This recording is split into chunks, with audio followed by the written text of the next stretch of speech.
Some say that our tale is in the German style, but I say the terror is not of Germany, but of the soul. I am Edgar Allan Poe. Welcome to Mystery Theater.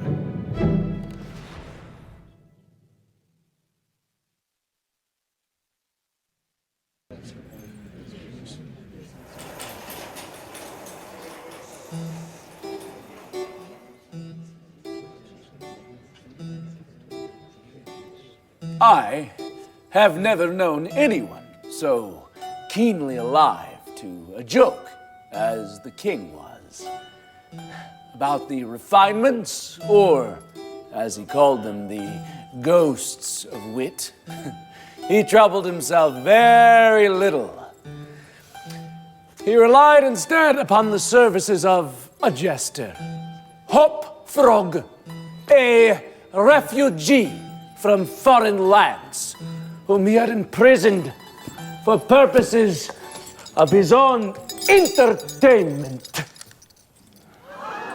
Jesters had not yet gone out of fashion at court. Many of the great continental powers still retained their fools, who wore motley with caps and bells, and who were expected to be always ready with sharp witticisms at the moment's notice. I believe the name Hop Frog was not that given to me by my sponsors at baptism, but it was conferred upon me by general consent of the three ministers on account of my inability to walk as other men do. I'm not able to say with precision from what country I originally came. It was from some barbarous region that no person of the court had ever heard of. I had been forcibly carried off from my home and sent as a present to the king by one of his ever-victorious generals. After some years of service, my humor failed me, and I could no longer make the king laugh. We are so bored of this everlasting sameness. In fear of my life, I played the only card I had left. Reluctantly, I revealed to the king my music box.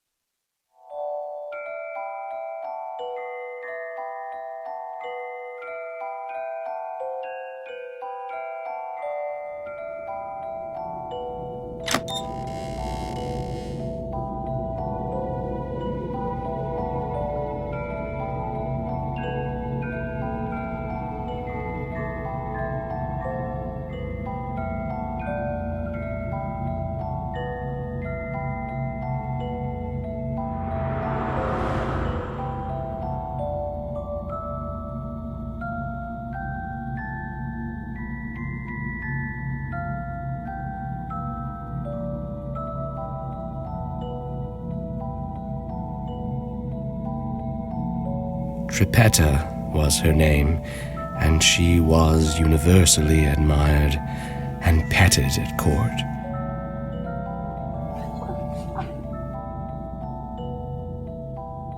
I'm Trippetta the dancer, companion to Hopfrog the jester. Starting tonight, you dance for me.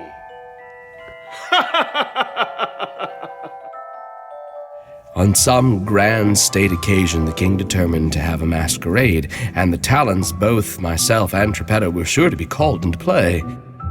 Characters, my fine fellows. We stand in need of characters. All of us. Yes, Your Highness. Yes, Your Highness. Yes, Your Highness. So the king generously offered me some of his finest wine. Want more wine? No. Here, drink this. Drink, my fiend, or by the gods I'll make you. Trippetta, pale as a corpse, falling to her knees before the king, implored him to spare her friend. The tyrant regarded her for some moments. In evident wonder at her audacity, he seemed quite at a loss for what to say or do. How most becomingly to express his indignation. There was dead silence for about half a minute, during which the falling of a leaf or of a feather might have been heard. Suddenly there was a horrible, grating noise throughout the hall, which shook everything violently, almost like an earthquake.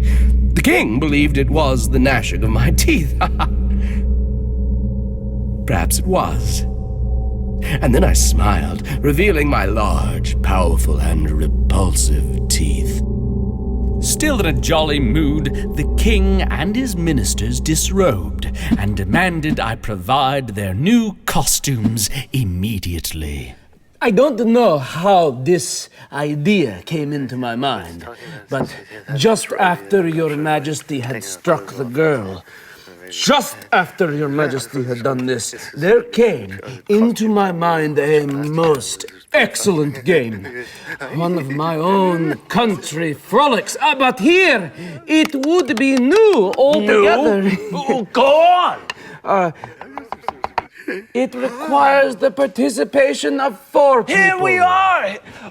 1, 2, 3, and 4! To a fraction! I and my 3 ministers!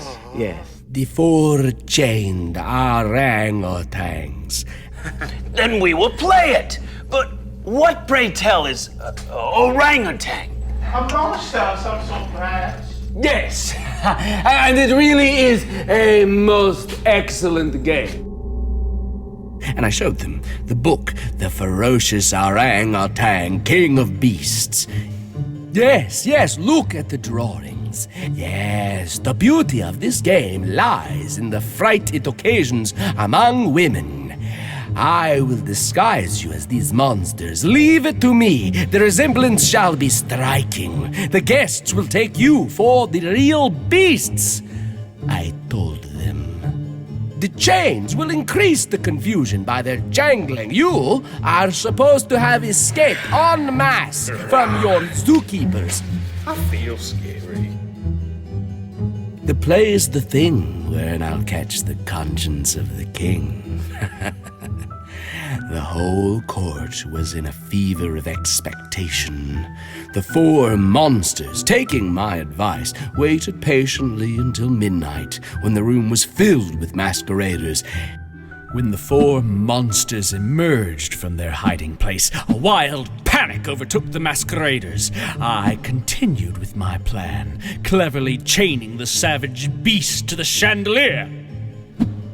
Now I begin to see who these people are.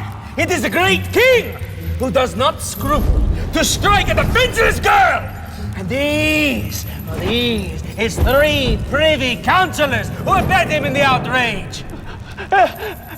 He's right! I am your king! It moved me to pity when he begged for his life. A king, he said he was, if only he had his crown. I am Hop Frog, the jester, and this is my last jest.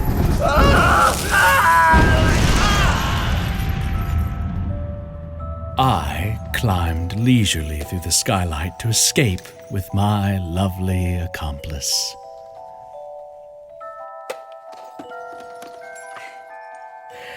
Together, Hop Frog and Tripetta disappeared into the night. And there was wailing and gnashing of teeth in that kingdom for many eons to come. Bring me Hop Frog. Bring me the fool.